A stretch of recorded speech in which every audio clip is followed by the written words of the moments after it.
अगर हम Indian geography में देखेंगे तो सबसे पहले हमारे पास इन चीज़ों में नेचुरल वेजिटेशन आता है। उस नेचुरल वेजिटेशन को हम क्या कहेंगे? प्राकृतिक वनस्पति, हिंदी हो जाएगी उसकी। वो वनस्पति जो पूर्णतः जिस पर मनुष्य का कोई अधिकार नहीं होता है या उसका कोई हस्तक्षेप नहीं होता है, प्रकृति के शुद्ध वातावरण में उत्पन्न होती है, जिसमें घास फूस और वृक्ष होते हैं, वो प्राकृतिक वनस्पति कहलाती है। वो जैसे गार्डन है, जिसे कहते हैं बगीचा है, उपवन। उपवन समझते होंगे, वन और उपवन में डिफरेंस समझते हैं? बगीचा होता है और एक उपवन और बगीचे में क्या अंतर होता है? सर बगीचा घर में लोग लगाते हैं,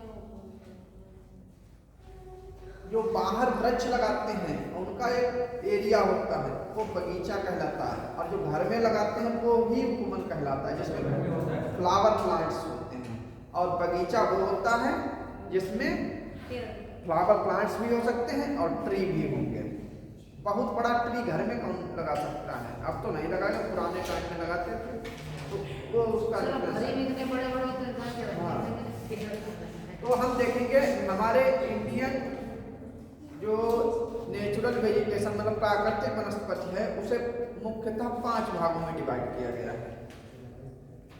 वो टाइप्स हम देखेंगे। उसके साथ साथ देखेंगे एक चीज ध्यान रखेंगे, इंडियन ज्योग्राफी अलग है और वर्ल्ड ज्योग्राफी। अगर विश्व को देखेंगे तो उसमें अलग दिखाई देगा कि भारत में मुख्यतः वनस्पतियां वर्षा के अनुसार वितरित हैं। जैसे जैसे वर्षा बढ़ती घटती जाती है, वनस्पतियों का झुरमुट उसी तरीके से घटता बढ़ता रहता है। वनस्पति के ओरिजिन के लिए या उसके घनीपन होने के लिए 3 चीजें मुख्य डिपेंड करती हैं, मतलब 3 चीजें उसे प्रभावित करती हैं। कौन सी? एक तो एल्टीट्यूड। एल्टीट्यूड समझते हैं? समुद्र तल से ऊंचाई, जैसे हिल स्टेशन है तो वहां पर में वृक्ष अन्य तरीके के होंगे। फिर टेम्परेचर, तापमान क्या है। फिर रेनफॉल, वर्षा, तापमान और ऊंचाई वनस्पतियों को प्रभावित करती है। और मुख्यतः ऐसा कह देते हैं कि वे वनस्पतियां जो भारत में है वो वर्षा के अकॉर्डिंग ही, मुख्य रूप से वर्षा और तापमान पर ही डिपेंड करती हैं। हमने मिट्टियां भी पढ़ाई थी आपको, अब ये भी जलवायु को अगर बताएंगे तो लगभग जितने प्रकार की जलवायु पाई जाएंगी वो सभी प्रकार की जलवायु में भारत में पाई जाती है। इसीलिए यहाँ पर हर तरीके का वेजिटेशन भी पाया जाता है, लगभग इक्वेरियल को छोड़कर।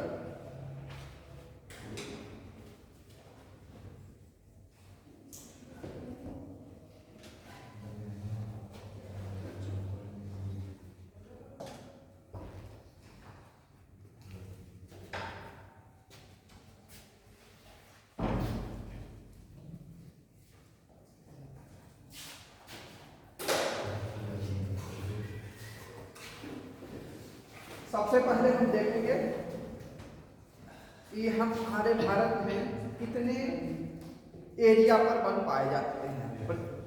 वन और वनावरण, वन और वनावरण में यह अंतर होता है, वनावरण में वृक्ष भी जोड़ लिए जाते हैं और वन क्षेत्र में केवल फॉरेस्ट एरिया को ही जोड़ा जाता है। तो 21.6% पर वनावरण है, वृक्ष वन है, और वन और वृक्षों के साथ का जो परसेंटेज है वो 24.6 है।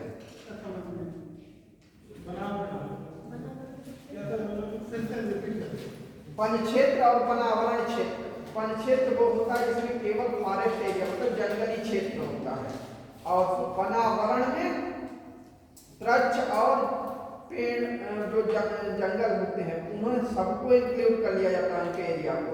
तो वो हाँ, वनावरण में पूरी वेजिटेशन आ जाती है। तो 24.6 पर वन और वृक्षों का क्षेत्रफल है। कितना है? ऐसे लिख लो, याद रहेगा। वन और वृक्षों का एरिया 24.6% पर, और वन क्षेत्र 21.6% पर, लगभग। उसमें भी वर्ड लगभग को लगाएंगे।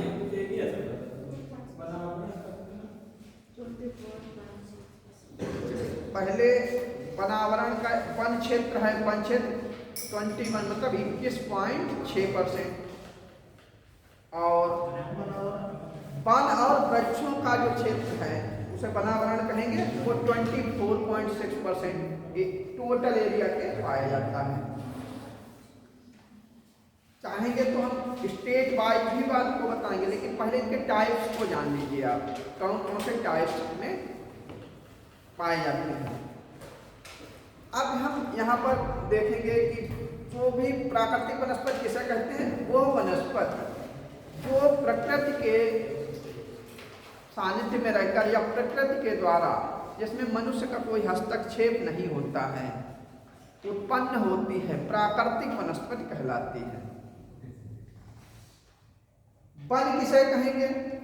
वन वे वृक्षों के समूह होते हैं जो एक निश्चित जगह पर उत्पन्न होते हैं। किसी भी जगह पर हो सकते हैं, किसी भी जगह पर उगेंगे वृक्ष, और उनका एक झुरमुट होगा, वो वन कहलाएगा। अब हम सबसे पहले देखेंगे एवरग्रीन फॉरेस्ट। ज्यादा एरिया तो कवर करके अपने आप को वृक्ष लगा दिया जाए तो उसको सरपंच नहीं कहेंगे क्या? उसको वनावरण, वो मानव निर्मित होंगे, हम लोग लगाएंगे तो वो मानव निर्मित होंगे, उन्हें प्राकृतिक वनस्पति थोड़ी कहेंगे, उन्हें वनावरण कहेंगे। मतलब हमने लगाया तो वो वन का आवरण है, हमारा बगीचा है। 3% है। हाँ, वो अपना अलग होता है, निजी वन जो लगे हुए उन्हें कैटेगराइज करेंगे तो अलग टाइप हो जाएगा। तो सबसे पहले हम उष्णकटिबंधीय सदाबहार वन को लेंगे, tropical evergreen forest. Tropical evergreen forest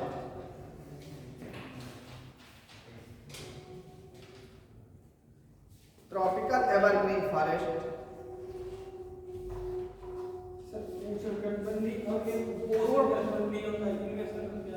उपोष्ण मतलब वो इससे कुछ कम वैसा होता है। सब ट्रॉपिकल होता है, एक ट्रॉपिकल है, एक सब ट्रॉपिकल, मतलब उससे कम गर्म क्षेत्र। उष्णकटिबंधीय सदाबहार वन, ये वन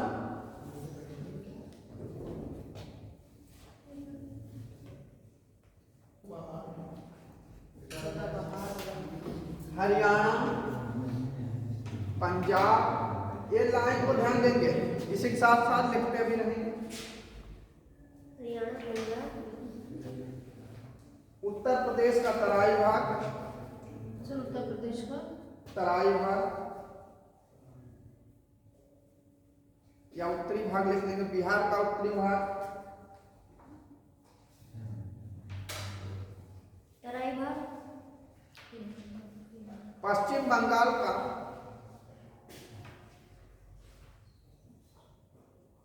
तथा झारखंड का, तथा झारखंड का उत्तरी भाग,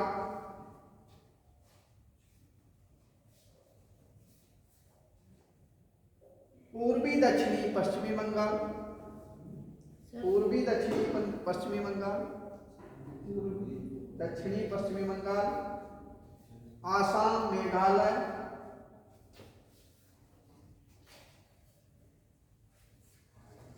पूर्वी दक्षिणी आसाम, मेघालय,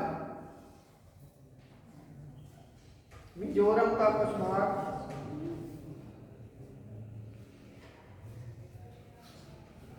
मणिपुर का, मणिपुर का पश्चिमी भाग,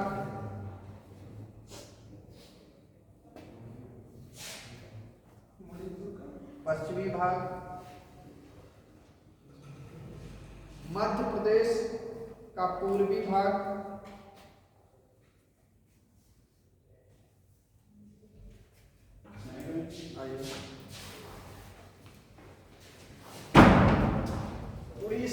आंध्र प्रदेश का पूर्वी, जी सर। उड़ीसा आंध्र प्रदेश का पूर्वी भाग तथा पश्चिमी तट तथा पश्चिमी घाट और तट दोनों आते हैं। पश्चिमी घाट इसके अंतर्गत आता है। तथा पश्चिमी घाट इस प्रकार के वनों में वर्षा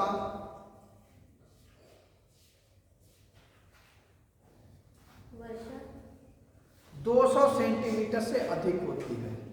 250-300 तक कभी हो जाती है, लेकिन 200 से अधिक ही होगी। अधिक होती 200 सेंटीमीटर से अधिक होती है।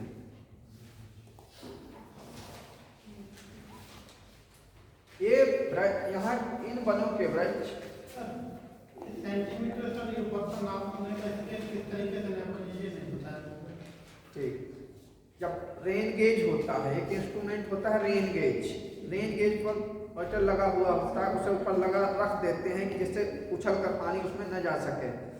उस बर्तन में पानी आ जाता है, अब फिर उसे हम एक गेज होता है जिसमें गेज बने हुए होते हैं, उस पर उसमें पानी डालते हैं तो देखते हैं कि वो कितने सेंटीमीटर है। इससे नाप कर हम जान लेते हैं कि इस एरिया में कितने सेंटीमीटर है।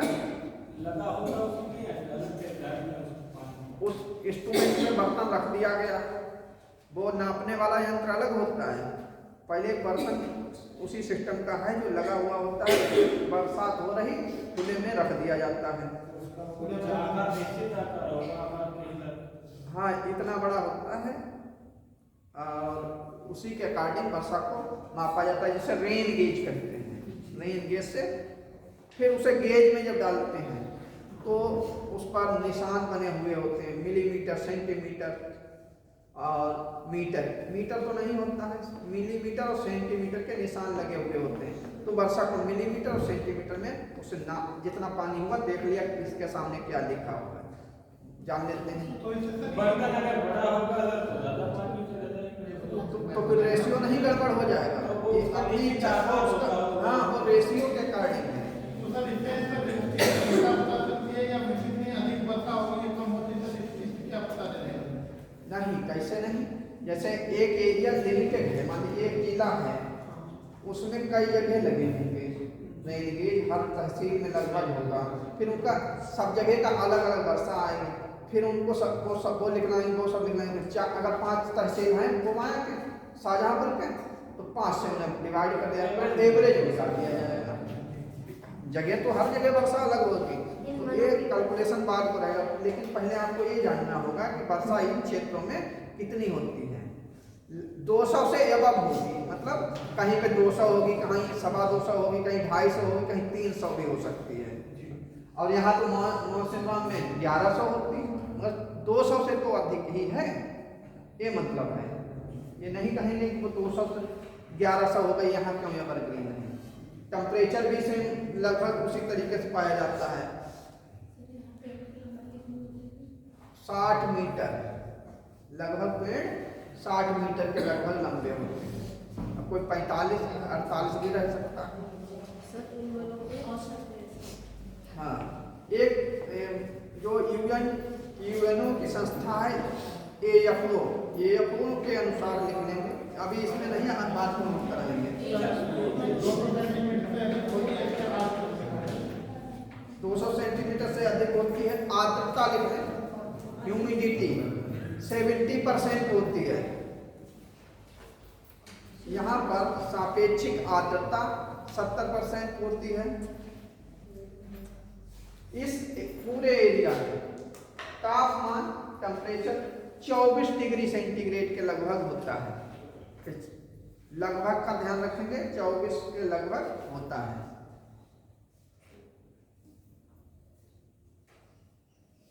डिग्री सेल्सियस और सेंटीग्रेड में तो कुछ अंतर है? डिग्री सेल्सियस इंग्लिश वर्ड है, सेंटीग्रेड हिंदी वर्ड है, और फारेनहाइट और डिग्री सेंटीग्रेड में डिफरेंस होता है। सेल्सियस डिग्री सेल्सियस सी बना देते हैं, इंग्लिश वर्ड बोल देते हैं और उसी को हिंदी में सेंटीग्रेड कह देते हैं। पूरी बात सी का अर्थ ही सेल्सियस, सेल्सियस एक यूनिट है, उससे डिनोट करते हैं, और एक फारेनहाइट है। सेल्सियस और फारेनहाइट दो यूनिट्स हैं, उनमें अलग डिफरेंस होता है। तो हम तापमान को डिग्री सेंटीग्रेड में लिखेंगे। 24 डिग्री सेंटीग्रेड के लगभग तापमान होता है। आगे की चीज देखेंगे।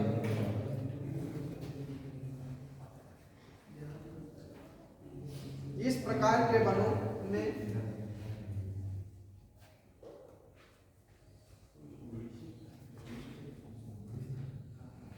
वृक्ष काफी घने हुए होते हैं, वृक्ष काफी घने होते हैं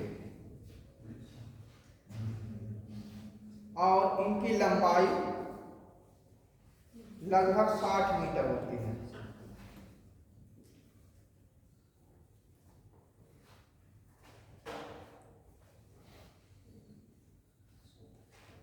इस प्रकार के वनों में 60 मीटर होते हैं। इस प्रकार के वनों में झुरमुट जैसी बनी रहती है, पेड़ के ऊपर जुड़े हुए होते हैं। इनके पत्ते चौड़े होते हैं,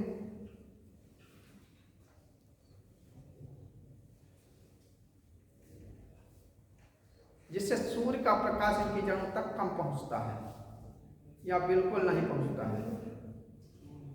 सूर्य का प्रकाश इनकी जड़ों तक या कम पहुंचता है या बिल्कुल भी नहीं पहुंचता है, इतने सघन होते हैं।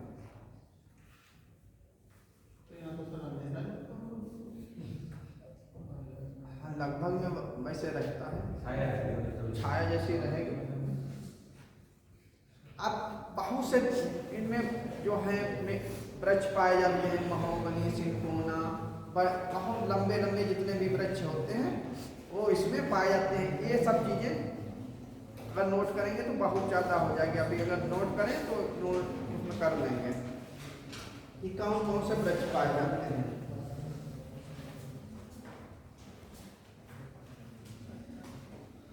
महत्वपूर्ण वृक्ष नोट कर लेंगे, ज़्यादा वृक्ष नहीं, महत्वपूर्ण जो वृक्ष है वो लिख लेंगे। रबड़, महोगनी,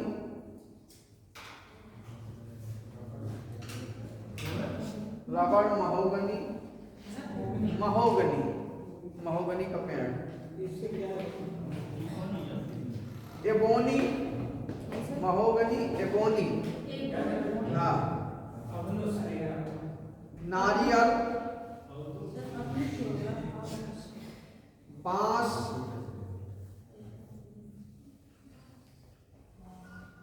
सिनकोना, आयरन वुड,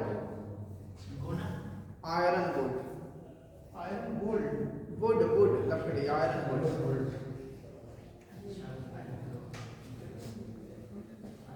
ये वन मुख्यतः एरिया देखिए बता ही दिया था कि कहाँ कहाँ पाए जाते हैं। मुख्यतः यहाँ पाए जाते हैं, नोट कराया था आप लोगों ने, कर लिया कि कहाँ कहाँ पाए जाते हैं। पश्चिमी घाट के ढलानों पर और मैदानों में, दोनों में हमने बताया था कि यहाँ पाए जाते हैं। अब यहाँ पर एक खास बात है वो याद रखेंगे, इन वृक्षों में जो ऊपर का भाग है, यहाँ पर ध्यान देंगे, पश्चिमी घाट का ऊपरी भाग है वो सह्याद्री के नाम से जाना जाता है। सह्याद्री कहलाता है, ये पहले भी पढ़ाया था। इस सह्याद्री के ऊपर पाए जाने वाले वृक्षों को, सह्याद्री के ऊपर पाए जाने वाले वृक्षों को शोलावन कहते हैं। शोलावन ऐसे ही घुमा होंगे क्वेश्चनों में। यहाँ पर जो शोलावन कहते हैं, हाँ, शोला। अब तक क्वेश्चन आया तो उसमें शोलावन और शोलास वनों को पूछा गया था। तो शोलावन जो होता है पश्चिमी घाट का उत्तरी भाग। अगर क्वेश्चन ऐसा बनता है तो ध्यान रखेंगे, पश्चिमी घाट का उत्तरी भाग, यहाँ पर सह्याद्री है। अब सह्याद्री पर दोनों ढलानों पर ये यहाँ तो सीधा फ्लैट दिख रहा है, फ्लैट नहीं है। यहाँ पर नीलगिरी का एरिया है, पूरी पहाड़ियाँ छाई हुई घाट हैं। ये पश्चिमी वेस्टर्न कोस्ट है। इस घाट का इधर ढाल है और इधर भी ढाल है इस तरीके का। ये इधर ढाल पर भी वृक्ष पाए जाते हैं और इधर भी पाए जाते हैं। इन वृक्षों को हम 16 वृक्ष कहते हैं। वन क्या कहेंगे? 16 वन। यहाँ पर जो वन पाए जाएंगे उन्हें 16 वन। अब इसके नीचे की तरफ चले आते हैं। नीचे की तरफ जैसे ही आएंगे तो नीलगिरी और पालनी और अन्नामलाई की पहाड़ियों के बीच, इन तीनों पहाड़ियों के ऊपर जो वृक्ष पाए जाते हैं या वन पाए जाते हैं, उन वनों को हम 16 वन कहते हैं। तो कंफ्यूज नहीं होंगे 16 क्या है और 16 क्या है। 16 कहाँ है? नॉर्थ में है। पश्चिमी घाट का उत्तरी भाग, सह्याद्री वाला भाग 16 वनों के लिए फेमस रहता है। और 16 के लिए नीलगिरी पहाड़ी, अन्नामलाई पहाड़ी, पालनी पहाड़ी। हाँ, इन पहाड़ियों पर जो भी वृक्ष वन पाए जाते हैं। हाँ हाँ, तमिलनाडु के बादल ये वाली है। इन तीनों का ये छोटे भाग दिख रहा है, ये वाला भाग है इनका। ये लिख लीजिए, नीलगिरी, अन्नामलाई, पालनी के पहाड़ियों पर पाए जाने वाले वनों को 16 वन कहते हैं। नीलगिरी, अन्नामलाई और पालनी पहाड़ियों पर 16 वन पाए जाते हैं। अब इनका कुछ जो मेन चीजें हैं उनमें कुछ परसेंटेज है, उसे भी नोट कर लेंगे। कुछ भाग इनके इधर बिखरे हुए हैं इस एरिया में, यहाँ शो नहीं हो रहे हैं। ये जो वाइट दिख रहा है अंडमान निकोबार है। अंडमान निकोबार पर भी एवरग्रीन फॉरेस्ट ही पाए जाते हैं। लेकिन इस मैपिंग में आपको वाइट दिख रहा है, इसे लिख लेंगे।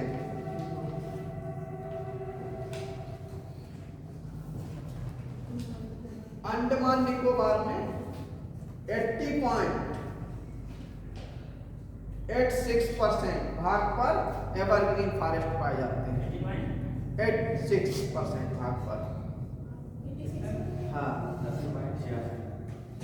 ये पॉइंट के बाद पूरा वर्ड नहीं बोला जाता है, चाहे हिंदी बोले या इंग्लिश। अगर इंग्लिश में कहेंगे तो 80.86 कहेंगे और हिंदी में कहेंगे तो 80.8 और 6 दोनों एक साथ नहीं बोला जाता। मिजोरम का एरिया थोड़ा नोट कर लें। मिजोरम में सबसे ज्यादा घनी वनस्पति पाई जाती है। क्या छूटा है? सदाबहार पढ़ रहे हैं, सदाबहार में है ये सब। जब चेंज कराएंगे तो हम बता देंगे।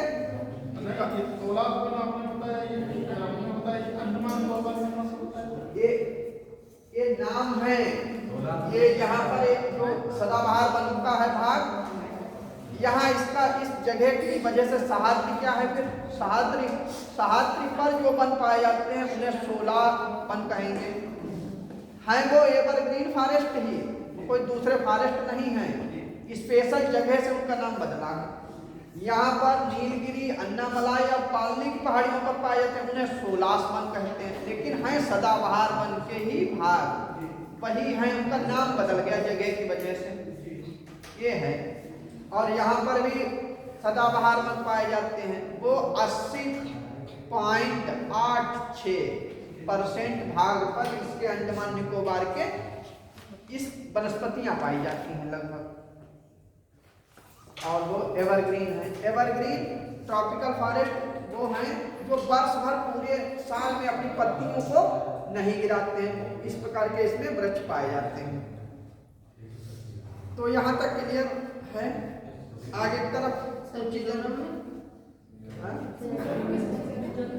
मिजोरम में सबसे ज्यादा परसेंटेज है पर इसकी 88.63%, 88.63%।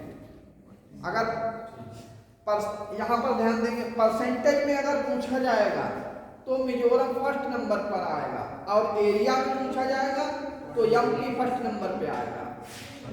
क्षेत्रफल में मध्य प्रदेश का पहला नंबर आएगा, और परसेंटेज में मिजोरम का पहला नंबर आएगा। इन चीजों को नोट करते रहेंगे अलग से कि कैसे क्या करेंगे। नागालैंड में, ये नागालैंड का भाग ऊपर से देखेंगे वनस्पतियों में है। नागालैंड में 82.75 टोटल वनस्पतियां हैं। ये अरुणाचल प्रदेश में 80.936% टोटल वनस्पति, सभी प्रकार के वन इतने परसेंट पाए जाते हैं, केवल एवरग्रीन नहीं। सर अरुणाचल प्रदेश में, अरुणाचल में 80.93%।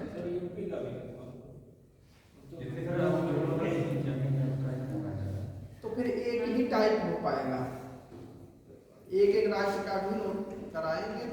अगर जिसका जरूरत समझेंगे, यूपी का तो जरूर कराएंगे। वो खत्म कर दिया सर, आपने खत्म कर दिया, 2 स्टेट के पेपर जोड़ दिए।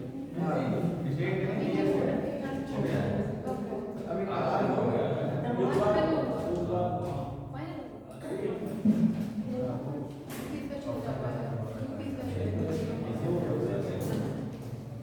उत्तर प्रदेश का परसेंटेज नोट कर देंगे, उत्तर प्रदेश का। अब लेकिन इसमें ना नोट करें, बात को नोट करा देंगे। ये एवरग्रीन टाइप्स पढ़ रहे हैं, इसलिए टाइप्स पहले पढ़ लेंगे, फिर हम एरिया बताएंगे।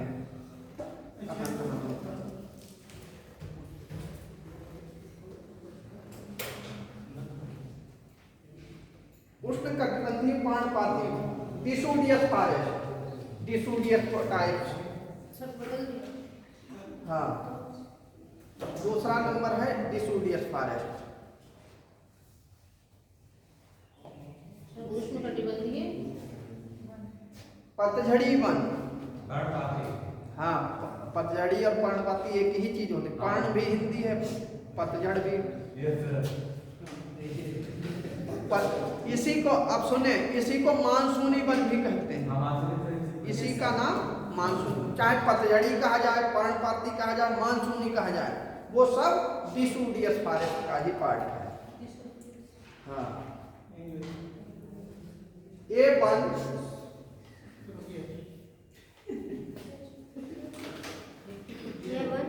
भारत के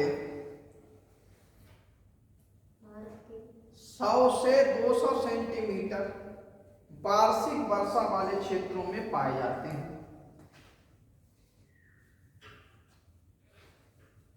सर वार्षिक क्षेत्रों में पाए जाते हैं।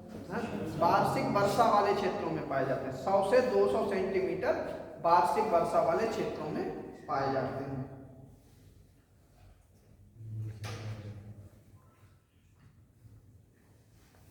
इन वनों का विस्तार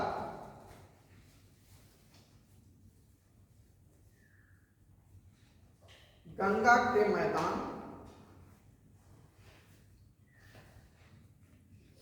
के मध्यवर्ती तथा निचले भाग,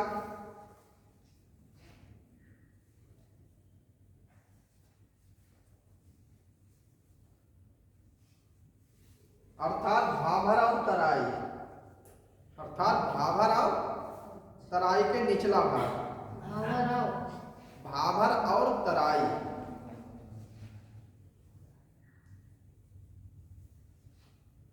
पूर्वी क्षेत्रों में पाया जाता है।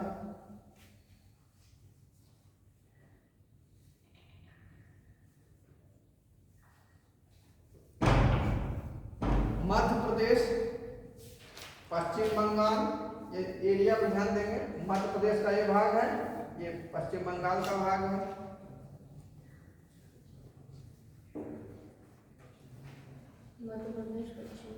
उड़ीसा, आंध्र प्रदेश में ये बीच का भाग दिख रहा है।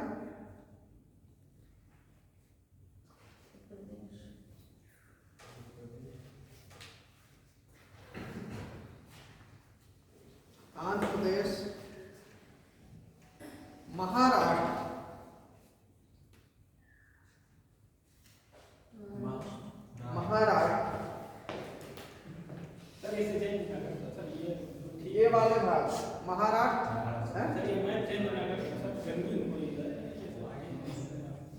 चेंज कर दीजिए।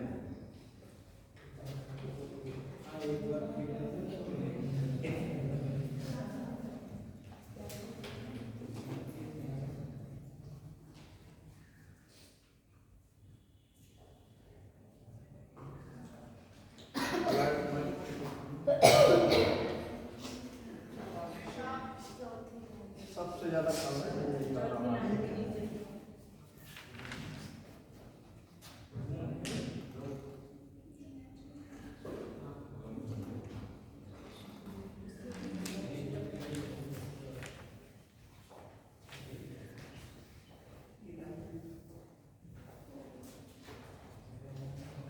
Tropical evergreen forest, tropical deciduous forest. तो डिसोडियस को पढ़ रहे हैं इस समय। वर्षा कितनी होती है? 100 से 200 सेंटीमीटर के बीच। ये इस क्षेत्र के वन ये सब भी क्षेत्र में पाया जाता है। नहीं इतने एरिया में पाए जाते हैं, जैसा ये अपने राज्यों में पाए सबसे ज्यादा वन यही पाए जाते हैं।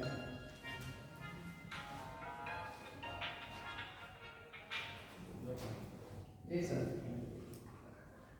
ये क्लास ये जी जी जी जी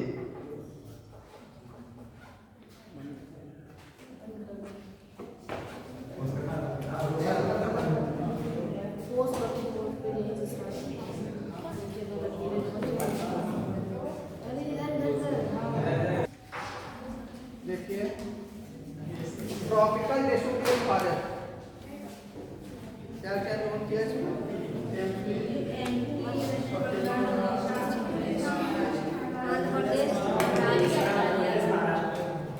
हाँ तमिलनाडु,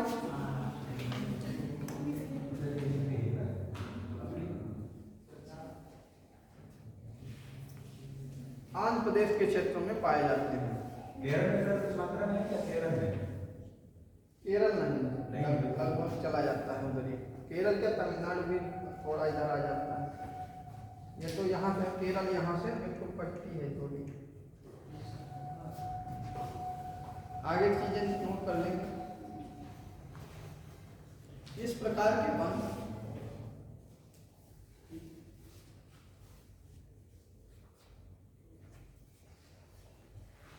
ग्रीष्म ऋतु से पहले अपनी पत्तियां गिरा देते हैं।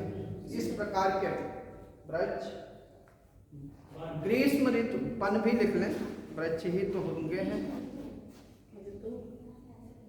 ग्रीष्म ऋतु से पहले अपनी पत्तियां गिरा देते हैं।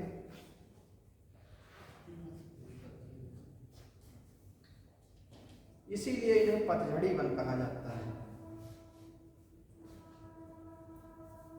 सर ये वाले कौन सा है सर? थोड़ी ये सब यहाँ सब वैसे हैं डिसोडियस फॉरेस्ट। ये सब पत्तियां गिरा देंगे, ये डिसोडियस फॉरेस्ट है। इसका तो एरिया तो लिख लिया किसमें पाए जाते हैं। अब ये कितने ये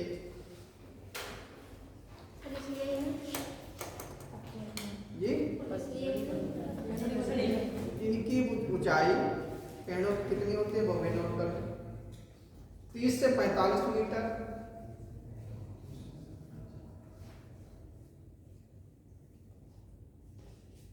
तक पाई जाती है। ये वन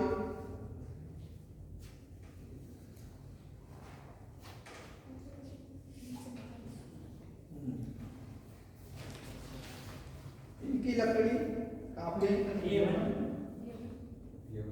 ये वन जो होते हैं लगभग 30 से 45 मीटर ऊंचे होते हैं। ये टोटल एरिया के 25% भाग पर फैले हुए हैं, मतलब टोटल वन क्षेत्र के, ये ध्यान रखें 25%। ये मान लीजिए भारत में जितने प्रकार के वन हैं उनमें 25% यही वन है।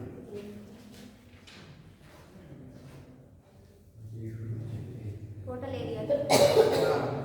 अब इनमें अगर वृक्ष नोट करेंगे तो आम, सेमल, महुआ, गूलर, सागौन, बनो कि हाँ ये पीपल है, कूलर है, तो वो संख्या बढ़ती रहेगी, ये नोट कर लेंगे। महुआ, महुआ इसलिए लिख लिया जाता है कि महुआ जो होता है उसमें फल आता है, उससे कई औषधियाँ और कई चीजें बनाई जाती हैं। सर आम और महुआ सीजन के साथ। हाँ, आम और महुआ। एक चीज आप नोट करेंगे, इस प्रकार के वनों की छालें मोटी होती हैं।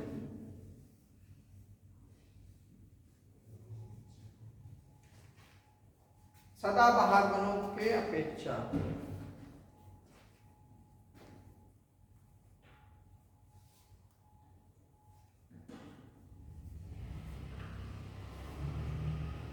उष्णकटिबंधीय शुष्क वन। सर केला किसमें आता है? केला है? केला, केले का पेड़ भी होता है। केला का प्लांट कहा जाएगा, पेड़, ट्री नहीं होता, उसमें लकड़ी नहीं होती है, पौधा कहा जाता है। उष्णकटिबंधीय ये दलदली पीठ वाला है। उष्णकटिबंधीय शुष्क वन, शुष्क वन, उष्णकटिबंधीय शुष्क वन।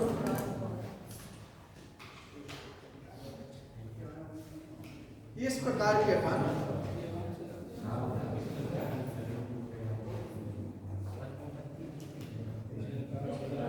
ये ट्राई ट्रॉपिकल जो दिख रहे हैं, इन्हीं का एक छोटा भाग मरुस्थली वन आएगा, वो इसी में इंक्लूड हो जाएगा, लेकिन अलग से नोट करा देंगे मरुस्थली वन कैसे क्या कहते हैं। प्रकार के वन। इस प्रकार के वन 50 से 100 सेंटीमीटर वर्षा वाले क्षेत्रों में उगते हैं। सर 50 से 100 सेंटीमीटर वर्षा वाले क्षेत्रों में उगते हैं।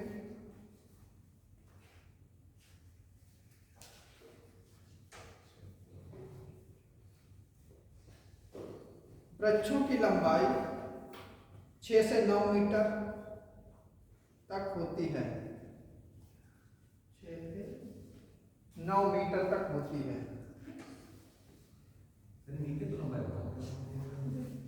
हाँ, 6 से 9 मीटर के बीच होती है इनकी।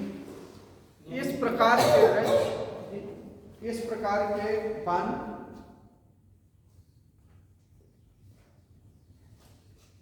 52 लाख हेक्टेयर भूमि पर पाए जाते हैं।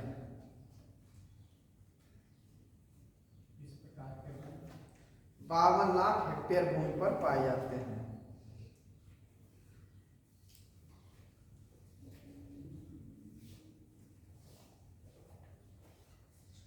अधिकांश पेड़ों की जड़ें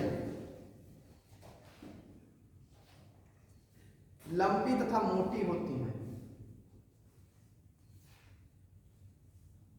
जिससे ये तथा मोटी होती हैं, जिससे ये भूमिगत जल को आसानी से प्राप्त करते हैं।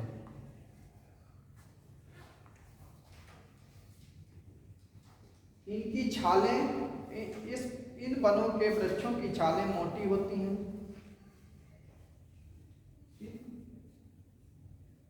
इन वनों के वृक्षों की छालें मोटी होती हैं।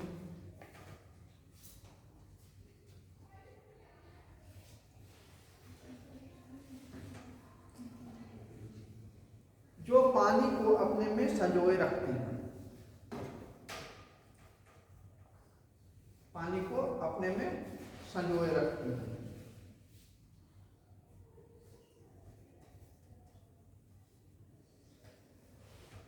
पत्ते को छोटे होते हैं।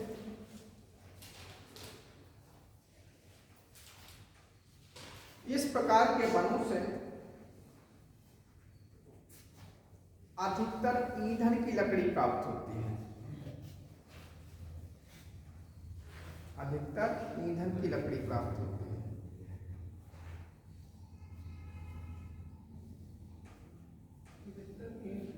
हाँ, लकड़ी प्राप्त होती है।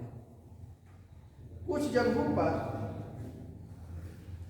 खजूर के भी वृक्ष पाए जाते हैं। हाँ, खजूर के वृक्ष पाए जाते हैं।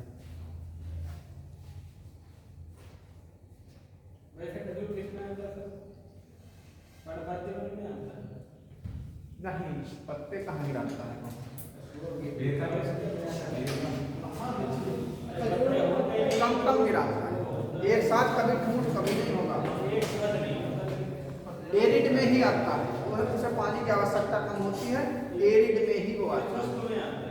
शुष्क में आता है। लेकिन सर खजूर के पत्ते को अगर सालों साल पुराना भी पानी डाल दो वापस हरा हो जाता है। हाँ, ये खासियत है खजूर की। सूख भी जाए और पानी में डाल दो तो फिर से हरा हो जाता है पत्ता उसका। अब इसी के साथ में देखेंगे मरुस्थली वन को, इसी के साथ में जोड़ेंगे मरुस्थली वन। ये वन उच्च मरुस्थली वन, सर इसी में लिखें मरुस्थली वन, हेडिंग। हाँ अलग से कर लीजिए इसे, मरुस्थली वन। इस प्रकार के वन उन क्षेत्रों में पाए जाते हैं जहां वर्षा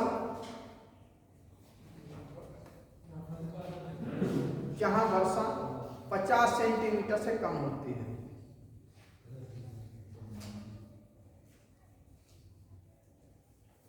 इनका विस्तार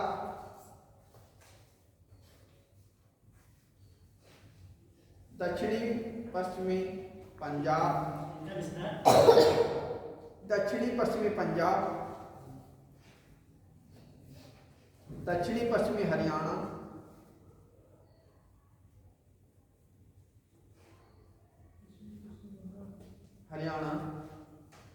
में है। वही मिट्टियां जो जैसे पढ़ाई थी मरुस्थली से वही एरिया है। इनमें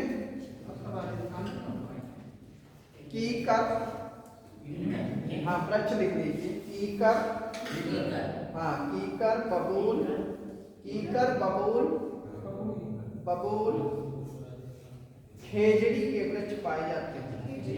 हाँ, खेजड़ी। सब दिखते कैसे हैं? अब ध्यान देंगे, खेजड़ी को मरुस्थल का राजा कहा जाता है। खेजड़ी को मरुस्थल का राजा कहा जाता है। क्यों कहा जाता है ये ध्यान देंगे। Yes sir. खेजड़ी का केवल डिजर्ट एरिया में सबके जो है पत्ते गिर जाते हैं या ठूट खड़े होते हैं। खेजड़ी में छोटे पत्ते होते हैं और इसका आकार भी कुछ बड़ा होता है और छितरा हुआ होता है, जैसे छाया प्रदान करता है। अच्छा। इसलिए इसे वहाँ का राजा, क्योंकि जहाँ बिल्कुल भी छाया ना हो, कोई छाया की जगह हो, तो उसी को तो सबसे ज़्यादा मानेंगे। Yes sir. अपने यहाँ तो वो सबसे छोटा है, लेकिन उसे ये मानते हैं। ये हाँ यही नोट करा दे, नोट करो यही चीज। इस प्रकार के वृक्ष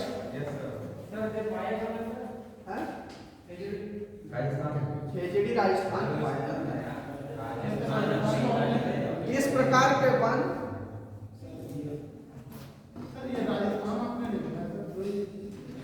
राजस्थान नहीं नोट किया, राजस्थान, अब ये नीचे भी थोड़ा सा बताओ। राजस्थान अभी आओ भी नोट कर लो। राजस्थान,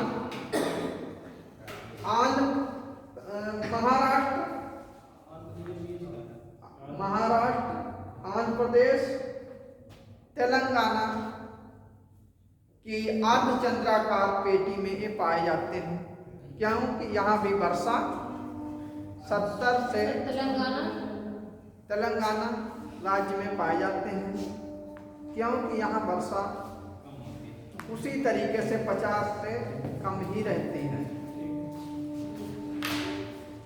जो यहाँ इन क्षेत्रों में पाए जाने वाले वृक्षों में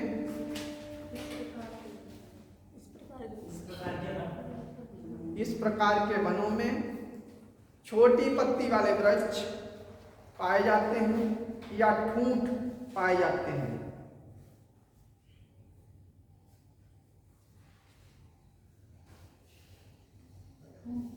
हाँ, फूट पाया जाएगा जिसमें पत्ते नहीं होंगे, जैसे कि नागफनी और इनमें थ्रोन होते हैं, कांटे होते हैं, कांटे से ही रेस्पिरेशन करते हैं। हाँ। इनमें नागफनी, खजेड़ा आदि के वृक्ष पाए जाते हैं। इनकी जड़ें काफी लंबी होती हैं। इस एरिया में पाया जाता है, प्लांट है, वनस्पति में उसे जोड़ेंगे, प्राकृतिक वनस्पति पढ़ रहे हैं। वन का अर्थ क्या, पेड़ पे ही लगा लिया है, घास भी उसमें जुड़ती है, प्लांट भी जुड़ते हैं, वनस्पति पढ़ रहे हैं, प्राकृतिक नेचुरल वेजिटेशन पढ़ रहे हैं, प्राकृतिक वनस्पति में ध्यान देंगे। प्राकृतिक वनस्पति हमने पहले ही बताया, तो क्या है, वो सभी चीजें जो प्रकृति के द्वारा मनुष्य के बगैर हस्तक्षेप के उत्पन्न होती हैं, वो सभी प्राकृतिक वनस्पति कहलाती हैं, जिसमें पेड़ पौधे घास सभी सम्मिलित होते हैं। तो उससे अलग नागफनी नहीं है, ये ध्यान रखें। और कंफ्यूज हो तो पूछ लिया करेंगे कैसे। इस इनमें पेड़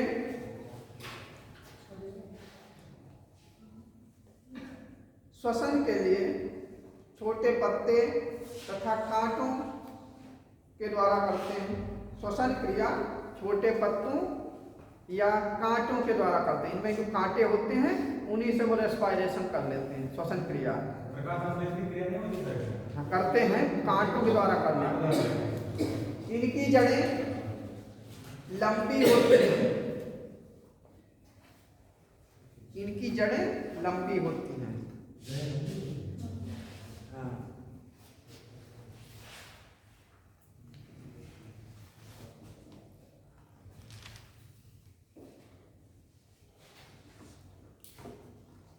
इसके बाद में आएंगे हम, एवरग्रीन का ही एक टाइप है जिसमें यहाँ लिखा हुआ है माउंटेन फॉरेस्ट। ये बताएंगे अब माउंटेन पर्वतीय वन क्या होता है।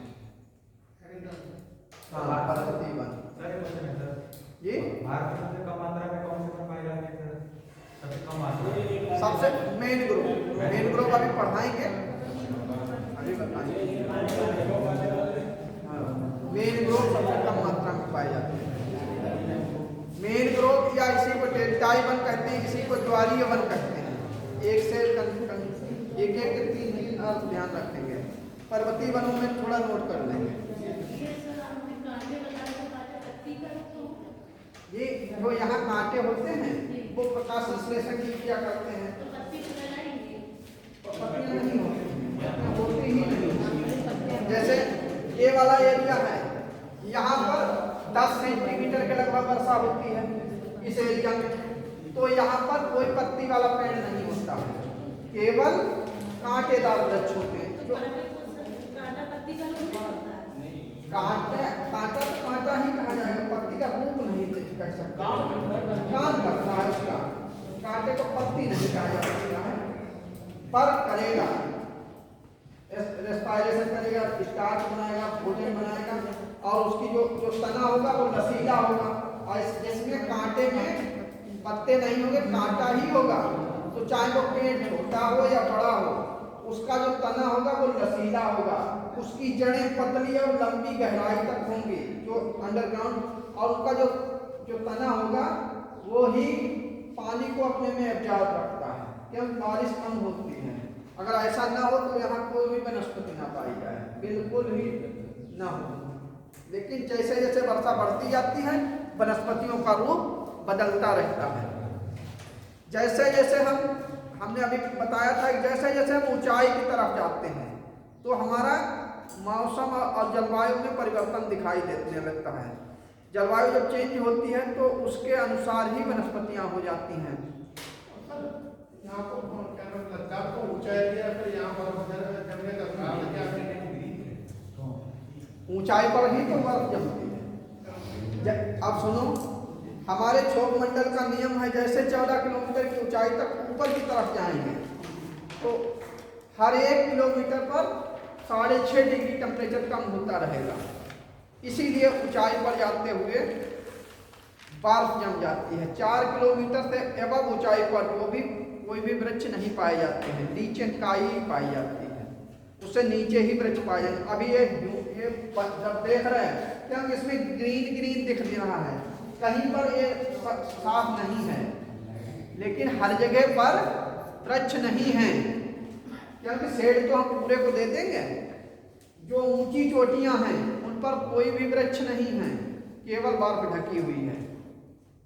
लेकिन इसमें हम ऐसे देख सकते हैं, ऐसे समझ लो हर जगह बल खड़ा हुआ है।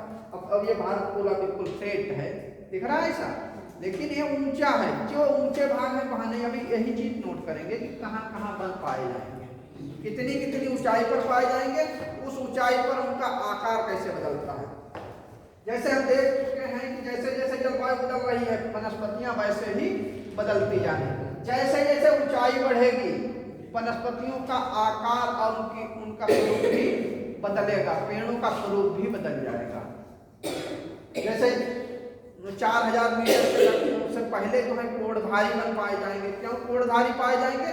क्योंकि बर्फ पड़ेगी तो ये वाले पेड़ वहां नहीं रह सकते हैं, ऊपर से नीचे फिसल जाएगी।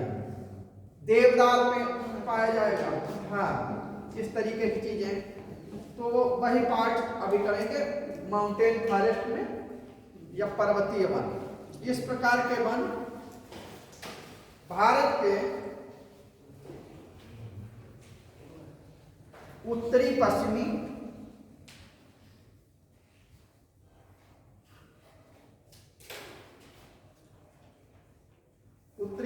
पर्वतीय क्षेत्र,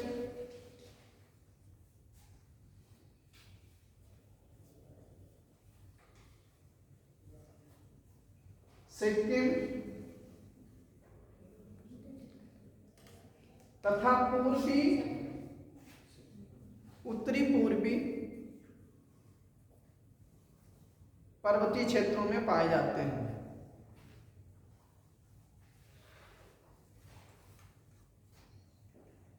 नीचे से स्टार्ट करेंगे ऊपर की तरफ, इसमें तो नहीं दिखेगा, यहां से हम शुरू होंगे नीचे के नीचे भागों को पहले 800 मीटर से, क्योंकि 800 मीटर के ही ऊपर जो भाग ऊपर जाता है उसी को पहाड़ मानते हैं। नीचे वाले 800 से नीचे है उसे कोई पहाड़ नहीं कहेंगे।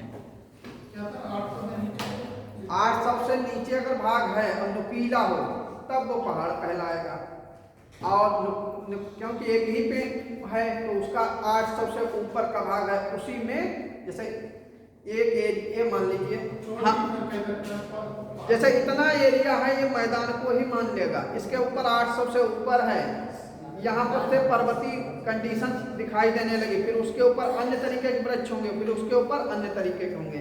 सबसे ऊंची चोटियों पर बर्फ जमी होगी और किसी प्रकार की कोई वनस्पति नहीं होगी। लेकिन इस मैप से नहीं देख सकेंगे क्योंकि इसमें सब ग्रीन दिखा है, तो आप लोगों को ये लगेगा कि लद्दाख में भी बहुत बड़े बड़े पेड़ खड़े, लेकिन वहां पर नहीं है, ऊंची चोटियों पर नहीं है, निचले घाटियों में वृक्ष पाए जाते हैं। मुख्य चीज है पर्वत के ढलानों पर वृक्ष अधिक मात्रा में मिलेंगे, चोटियों पर कम। पर्वतीय ढलान चाहे जितना, और वर्षा को भी ये प्रभावित करते हैं, ह्यूमिडिटी भी इनमें अधिक होगी, टेम्परेचर भी गेन करते हैं, इसलिए इन क्षेत्रों में वनस्पतियां अधिक और शिखरों पर कम पाई जाएगी। अभी थोड़ा थोड़ा नोट कर लेंगे तो भी ध्यान रखेगा कि क्या क्या चीज है। 800 एक चाहे ABCD में लिखें जैसे भी करें, 800 मीटर से कम ऊंचाई वाले भागों में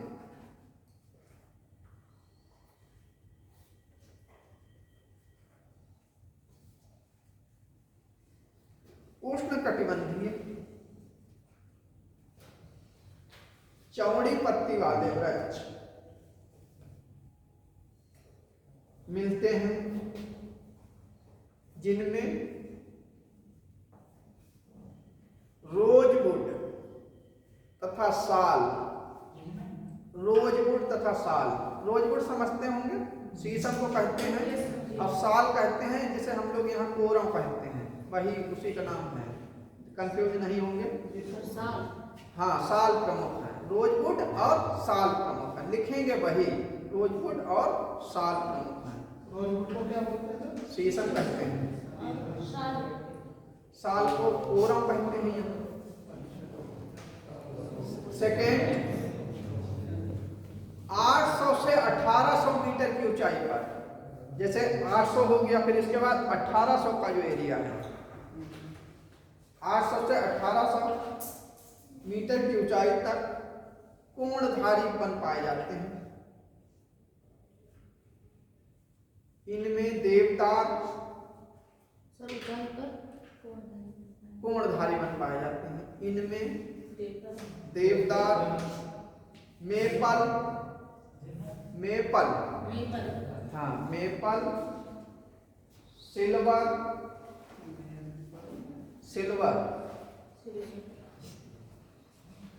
के वृक्ष पाए जाते हैं।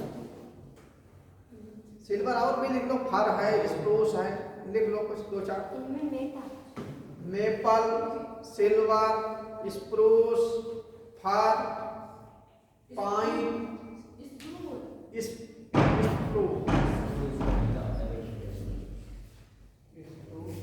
स्प्रूस का वृक्ष होता है, वो अलग तरीके से होता है।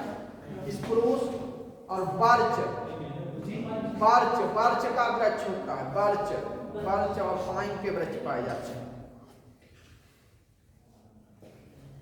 ये हमारे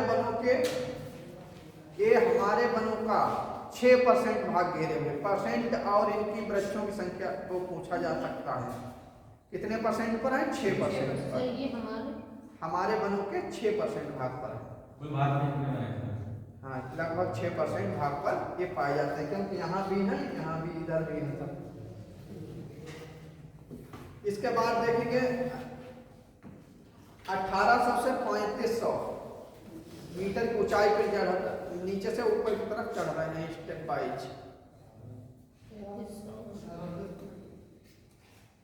1800 से 3500 ऊंचाई पर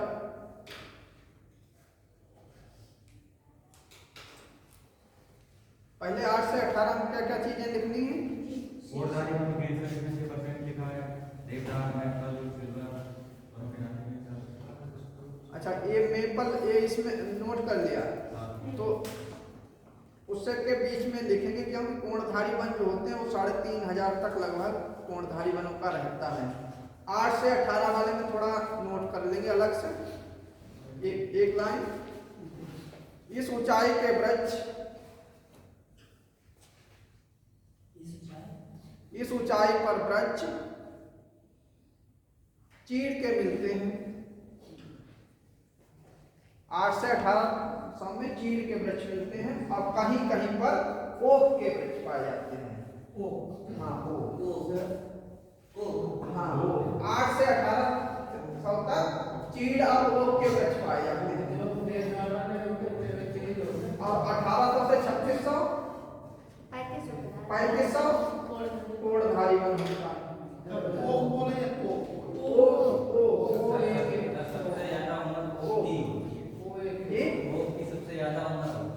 हाँ, ओक का जो वृक्ष होता है लगभग 300 वर्ष तक रहता है।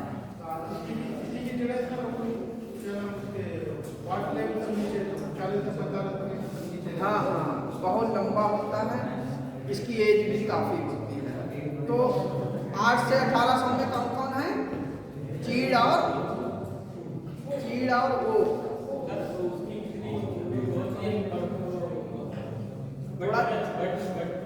इसके बट वृक्ष जो होता है उसकी भी गिफ्ट काफी होती है। उसका जीवन इसलिए ज्यादा होता है क्योंकि उसकी शाखाओं से फिर जड़ें बनती हैं। हाँ, 1000। ये पतझड़ी होता है, ये भी। वटवृक्ष क्या कोई कहेंगे और कोई और को नहीं,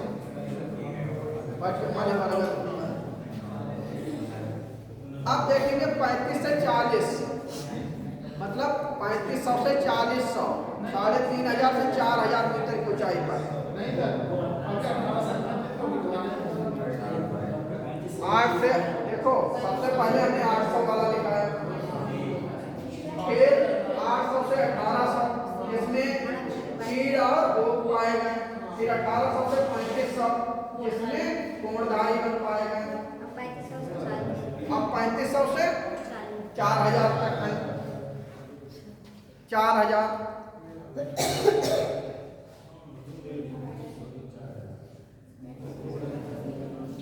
इस प्रकार के क्षेत्र में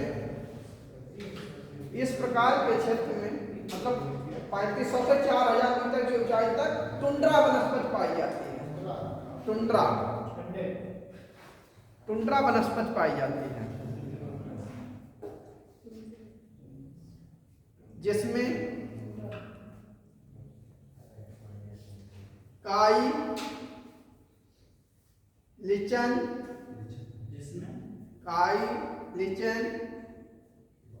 तथा छोटी छोटी घास होती है। हाँ, तथा छोटी छोटी घास होती है। चिपचिपा पदार्थ जैसा होता है काई नुमा, और हरे हरे, कभी जब टेम्परेचर बढ़ता है तो उस पर हरियाली आ जाती है। हाँ, नमी ऊंचे पर्वतीय ठंडे क्षेत्रों में पाए जाते हैं। अब नोट करेंगे 4000 मीटर से अधिक ऊंचाई पर, 4000 मीटर से अधिक ऊंचाई वाले क्षेत्रों में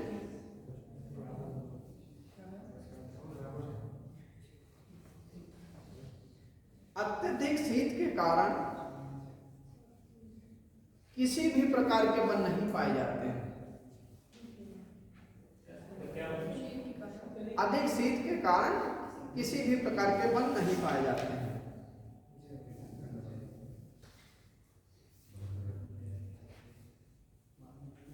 अब इनके कुछ रीजन में वो भी नोट कर लेंगे, क्या कभी कदार परसेंटेज में रहता है। अगर भारत का कुल क्षेत्रफल, कुल वन क्षेत्र को देखा जाए, टोटल क्षेत्र का मतलब नहीं है, वन क्षेत्र को, जैसे यहाँ ध्यान देंगे पहले फिर नोट कराएंगे। ये पूरा एरिया है, इस एरिया से कवर्ड से नहीं मतलब है, जहाँ जहाँ वन का जितना परसेंट है उस वन को सबको जोड़ देंगे तो 100% करके अलग अलग वनों को कैटेगराइज करेंगे तो उनका एक एरिया बन जाएगा। इससे हम ज्योग्राफिकल रीजन्स में रखते हैं, भौगोलिक क्षेत्र। तो हिमालय पर्वतीय प्रदेश, तो ऊपर का हिमालय पर्वतीय प्रदेश है, वहां पर भारत का लगभग 18% वन क्षेत्र पाया जाता है। कितना? 18। नोट करना चाहेंगे तो कर सकेंगे इसे। और विशाल मैदानी प्रदेश जो है, ये वाला विशाल मैदान गंगा का, इसमें रीजन में देखेंगे तो 5%। क्योंकि अब यहाँ आपको दिमाग पे ये लगेगा कि यहाँ कम क्यों है, क्योंकि गंगा का उपजाऊ मैदान है, वनस्पतियों को काटकर एग्रीकल्चर किया जा रहा है, कृषि प्रधान एरिया है ये। इसीलिए तो सबसे कम वन कहाँ पाए जाते हैं? पंजाब में, राजस्थान से भी कम। क्यों? ऐसा थोड़ी, वहाँ सूखा है बिल्कुल, वहाँ पर एग्रीकल्चर उपजाऊ करके कृषि की जा रही है, पेड़ों को हटा दिया गया। ऐसे ही इस एरिया में एकदम ऐसा लगा हुआ कि हमारे यहाँ बहुत वन खड़े हैं, लेकिन आप 5% कह रहे हैं, तो ये इसमें 5%। विशाल मैदानी प्रदेश में 5%, प्रायद्वीपीय पहाड़ियाँ और पठारों पर, प्रायद्वीपीय पहाड़ियाँ और पठारों पर, क्या फिर से बताइए? प्रायद्वीपीय पहाड़ियां एवं पठारों पर 57%,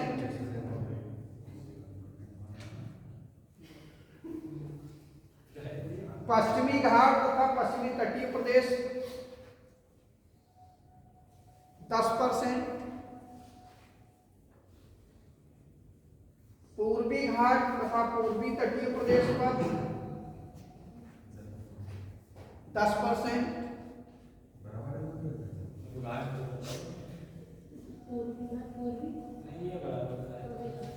10% यहाँ भी, तो ये टोटल 100% हो जाते हैं। अब बचा एक भाग है मैनग्रोव का, वो नोट कर लेंगे।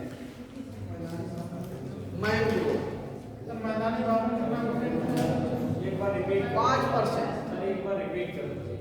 ये चीज नोट करते हैं दोबारा से। पूर्वी घाट जो भी हिमालय का पर्वतीय क्षेत्र है 18%, मैदानी विशाल मैदान 5%, प्रायद्वीपीय पहाड़ियां और पठार 57%, सबसे अधिक यही है। ये वाला पूरा भाग जो है मध्य प्रदेश वगैरह ये सब इसी में आ जाता है। पश्चिमी घाट पर 10% और पूर्वी घाट पर 10%, यहाँ पर 10%, यहाँ पर। अब ये पूरा कलर तो दिख रहा है, हर जगह वनस्पति की सघन थोड़ी है, कहीं पर वन है कहीं। अब यहाँ देखो ये सब पूरा एक जैसा दिख रहा है। मैप में इतने डिजाइन नहीं बनाए जा सकते, एक आसरा दिया जाता है कि इसके आसरे से आप पढ़ेंगे कि इतना एरिया इसमें आता है। मैंग्रोव को हम कई नामों से जानते हैं। इसी को हम डेल्टाई वन कहेंगे, इसी को ज्वारीय वन कहेंगे, इसी को मैंग्रोव कहेंगे। अब मैंग्रोव को देख लीजिए, ये स्वयंपी होते हैं, मतलब दलदली होते हैं, दलदली क्षेत्रों में उगते हैं।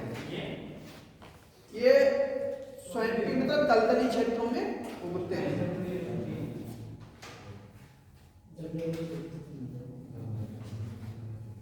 इस प्रकार के वन, इस प्रकार की वनस्पति या वन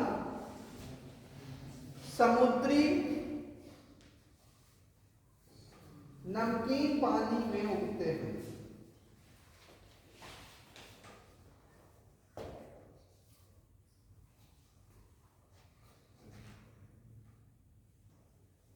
इस प्रकार के वृक्षों की जड़ें तथा पौधे, पेड़ आपस में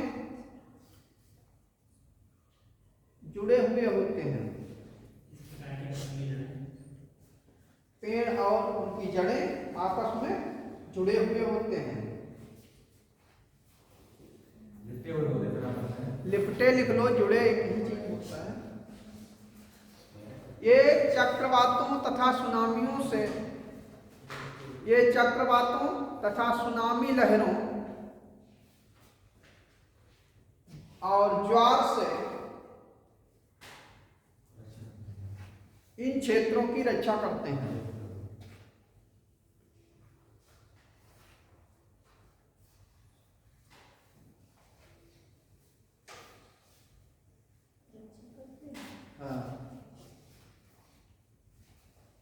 ये मुख्यतः भारत में नदी डेल्टाओं पर,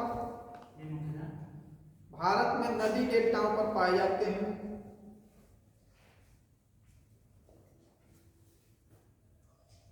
तथा गुजरात के कच्छ रण तथा दलदली भागों में पाए जाते हैं। सब गुजरात में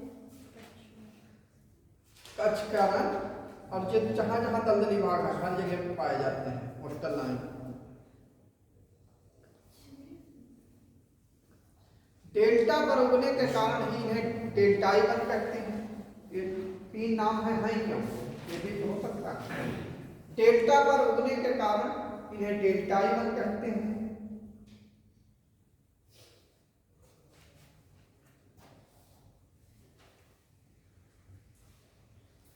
स्वयंपी और दलदली होने के कारण इन्हें मैंग्रोव,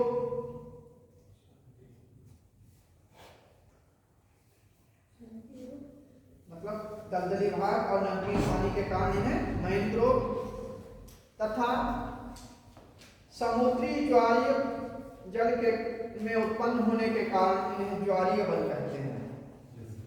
ज्वार का मतलब बुखार होता है, मगर इन्हें बुखार नहीं आता है, ऐसा नहीं है। ये ज्वारीय वन इनका नाम है। तो अब इनका एरिया भी देख लेंगे कि एक ऐसा लग रहा है कि सबसे बड़ा गंगा का डेल्टा है, भारत का विश्व में सबसे बड़ा डेल्टा है, लेकिन वो पूर्णतः भारत के अधिकार क्षेत्र में नहीं है। यहाँ ध्यान देंगे, अगर सबसे ज्यादा वन कहाँ पर पाए जाते हैं, गंगा के डेल्टा पर ज्वारीय या डेल्टा या मैंग्रोव वन पाए जाते हैं। लेकिन वो इसलिए उनका परसेंट अधिक नहीं है क्योंकि वो पूर्णतः भारत में नहीं पाया जाता है। इसलिए भारत में सबसे अधिक मैंग्रोव वन गुजरात में पाए जाते हैं। सबसे अधिक मैंग्रोव वन गुजरात में पाए जाते हैं। उसके अलावा महानदी, ये महानदी गोदावरी का डेल्टा, ऐसे लिख लेंगे, कृष्णा कावेरी का डेल्टा, यहाँ मैंग्रोव पाए जाते हैं। ये एकदम अभी नोट भी करा देंगे। आंध्र प्रदेश है, यहाँ से कृष्णा और गोदावरी का डेल्टा ये आ रहा है।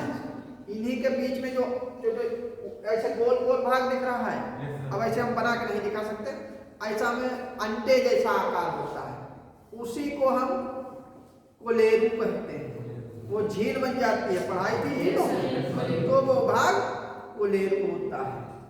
तो ये बचा वाला भाग क्या है? कोलेरू झील का है। इन दोनों डेल्टा के ऊपर जो वन उगे हैं उन्हें हम ज्वारीय वन कहते हैं। ये मेंस में आया था कि किस प्रकार से ज्वारीय वन समुद्री लहरों से हमारी रक्षा करते हैं या भारत की रक्षा करते हैं। तो फिर लिखना पड़ेगा, जब तक मालूम नहीं होगा तो क्या लिखेंगे? ज्वारीय वन मैंग्रोव, हर चीज हर जगह लिखी नहीं होती, इसलिए वो अलग से बताना है। तो अब एक चीज नोट कर लेंगे, कहाँ कहाँ बता दिए, यही चीज नोट कर लेंगे। गंगा ब्रह्मपुत्र का डेल्टा, ये कहाँ पाए जाते हैं? गंगा ब्रह्मपुत्र के डेल्टा भाग में, ब्रह्मपुत्र के डेल्टाई भाग में। यहाँ पर सुंदरी वृक्षों की अधिकता है, इसीलिए इसे सुंदर वन कहते हैं।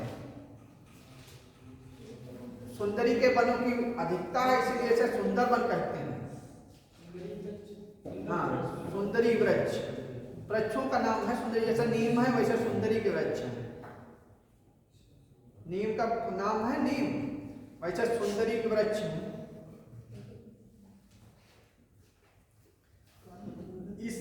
इसीलिए इसे सुंदर वन कहते हैं। यहाँ पर बंगाल टाइगर पाया जाता है।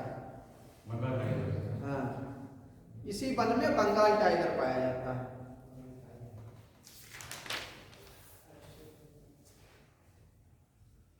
ये वन बड़े घने होते हैं।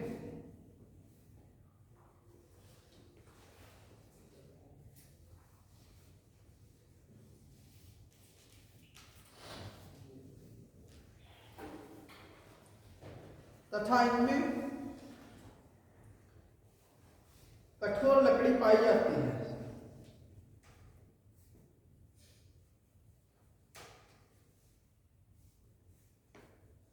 महानदी गोदावरी, कृष्णा नदियों के डेल्टा पर पाए जाते हैं। महानदी गोदावरी, कृष्णा, कावेरी के डेल्टाओं पर पाए जाते हैं।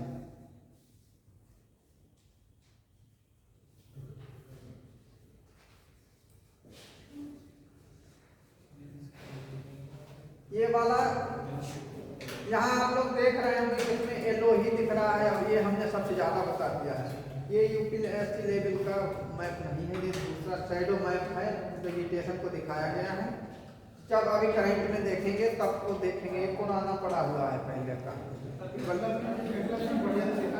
हाँ, और इन सब चीज़ों को अभी बताएंगे। कुछ चीज़ों के एरिया भी देखेंगे, कुछ चीज़ों इनमें सुंदरी के वृक्ष पाए जाते हैं और इनमें कई चीज़ें अधिक मात्रा में। लेकिन यूपी से शुरू करेंगे कि कौन कौन सी चीज़ें कितनी कितनी मात्रा में पाई जाती हैं, कौन कौन से वन।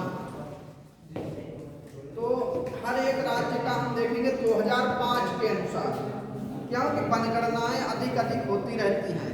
इसी में आप लोग डाटा जोड़ लेंगे, दूसरा भी डाटा कि अन्य कोई मिल रहा है तो उसे भी देखेंगे। तो हम ये बताएंगे 2005 के अनुसार कितने वन पाए जाते हैं। तो सबसे पहले हम उत्तर प्रदेश में देखेंगे। उत्तर प्रदेश में उत्तर प्रदेश वन जो है 14,127 वर्ग किलोमीटर क्षेत्रफल पर पाए जाते हैं।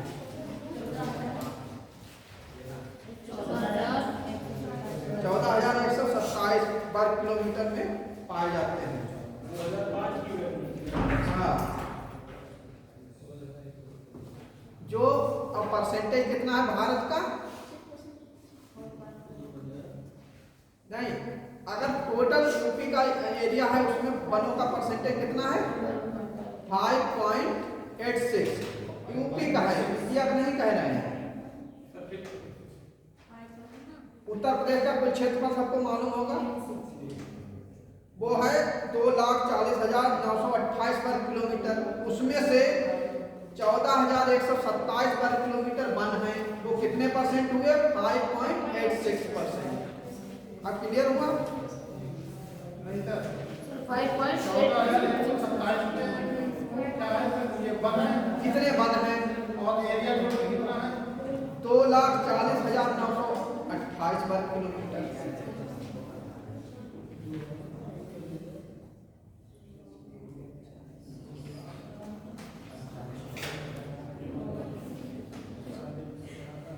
वर्ग किलोमीटर में है, ये 5.86% है, 5.86% है। सभी राज्य मेनली ये नहीं कि उसमें हल्दू खड़ा, उसमें बीड़ी बनाने के लिए ये है, और जैसे कौन कौन से वृक्ष हैं, खैर कहाँ कहाँ पाया जाता है, अलीगढ़ है उत्तर प्रदेश का, ये सब चीज़ें जानते हैं। जो मेन चीज़ें परसेंटेज है वो नहीं बताए, वो हम सब कराएंगे कल अगले जब भी टर्न होगा कि किस राज्य में कितना परसेंट बन पाया जाता है और वो उस टोटल एरिया का कितने परसेंट है। और जैसे कहानी हम इसे बहुत विस्तार दे सकते हैं। यहाँ ध्यान देंगे एक टाइप को ही, जैसे हमने यहाँ डिसुडियस फॉरेस्ट पढ़ाए थे, इसमें हम खैर को जोड़ देंगे, खैर, सिंकोना और इन वृक्षों को। तो खैर है कहाँ कहाँ पाया जाता है, अलीगढ़ में सबसे ज़्यादा पाया जाता है, उससे कत्था बनता है, ये सब क्या, ये ऐसा कुछ नहीं, ये बहुत लंबी कहानी हो जाएगी फिर। तो मेन चीज़ें आपको अपने लेवल से करना है। खैर पाया जाता, और बीड़ी के लिए ये पूरा एरिया, हाँ, तेंदू के पत्ते तेंदू पाया जाता है, तेंदू के पत्ते से बीड़ी बना के ऊपर लगाए, ये सब नहीं। परसेंटेज आपको, परसेंटेज कुछ नहीं, ये सब ऐसी बातें बनेंगी। मेन चीज है 16 ये भी हमने जो चीजें बताई उन पर बहुत ध्यान रखेंगे, कौन सी चीज कहाँ पर जा रही है, उनमें कंफ्यूजन होता है। ऊंचाई के अनुसार कौन सी वनस्पति पाई जाती है, पीछे हंसते हैं, इससे ध्यान रखेंगे। कभी कभी ये पूछा जाता है कि नैनीताल में कौन सी वनस्पति पाई जाती है, यूपी है, नैनीताल भी पूछा जा सकता है कि उत्तराखंड का क्या है। तो ऐसी चीजों को ध्यान रखेंगे। अगले पर हम टर्न पर वो चीजें बताएंगे।